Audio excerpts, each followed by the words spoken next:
आप सभी प्यारे बच्चों का प्रगति कोचिंग सेंटर के ऑफिशियल यूट्यूब चैनल पे पुनः स्वागत है। सभी को गुड इवनिंग। माता रानी की कृपा से एक बहुत ही अच्छी न्यूज हम सबके लिए निकल के आ रही है। रेलवे भर्ती बोर्ड ने कल पूरे साल भर का अपना वार्षिक कैलेंडर जारी किया है।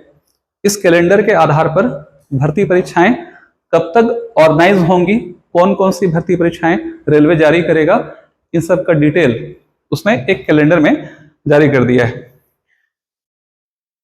सबसे पहला जनवरी महीने से लेकर के मार्च महीने में, यानी जनवरी 2025 से लेकर मार्च 2025 के बीच में असिस्टेंट लोको पायलट की परीक्षा होगी। Vacancies assessment up to June 2026 तक जितने भी जोन हैं, उन सभी जोन में जितने भी एलपी होंगे, वो अगर रिटायर्ड होंगे और जितने पोस्ट खाली हो रहे हैं, उन सभी पोस्ट को रेलवे भर्ती बोर्ड के पोर्टल OIRMS तक सभी जोन को पहुंचाने की जिम्मेदारी दिसंबर तक दी गई है। और ये पूरी प्रक्रिया जनवरी 2025 के पहले पूरी हो जानी चाहिए। उसके बाद फिर क्या किया जाएगा, किसी एक जोन को एग्जाम कंडक्ट करने का जिम्मा बोर्ड सौंपेगा। यानी सरल भाषा में कहूं तो जनवरी से लेकर के मार्च के बीच में एलपी की परीक्षा हो जाएगी। वैसे ही सारी परीक्षा जैसे आप आगे बढ़ेंगे तो टेक्नीशियन, एनटीपीसी, फिर से एनटीपीसी, ध्यान रखिएगा 3 परीक्षाएं एक साथ होंगी। टेक्नीशियंस की परीक्षा होंगी, एनटीपीसी की पुनः परीक्षा होगी। एनटीपीसी के 2 लेवल 4, 5, 6 मतलब ग्रेजुएट लेवल, और लेवल 2, 3 मतलब 12th लेवल।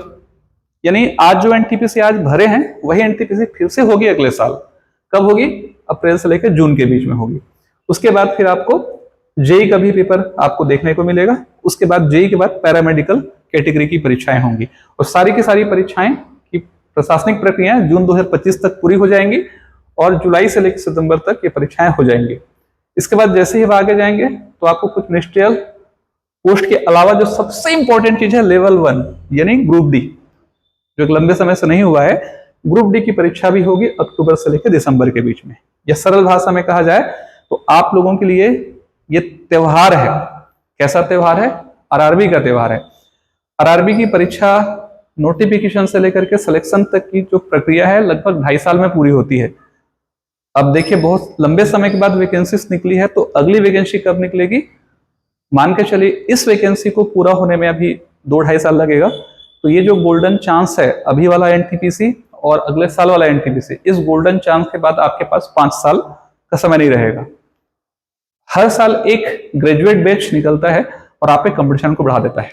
इसीलिए आप भिड़ जाइए, अभी से प्लानिंग कीजिए, सभी तरीके से अपने आप को कंट्रोल कीजिए, समय वेस्ट ना करके गहन तैयारी में जुड़ जाइए। एक बड़ा बेनिफिट इस एग्जाम का और भी है, और बेनिफिट ये है कि ये एक ऐसी परीक्षा है जिसमें आपको इंग्लिश नहीं है, हिंदी भाषी लोगों के लिए बहुत वरदान जैसा है, जिसमें केवल मैथ्स, रीजनिंग और जीएस होगा।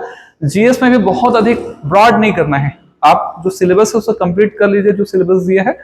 और पीसीएस जैसे नहीं कि आप पहले प्री निकालेंगे, 20-25 सब्जेक्ट पढ़ेंगे, फिर रिटर्न में लिखेंगे, फिर इंटरव्यू फेस करेंगे।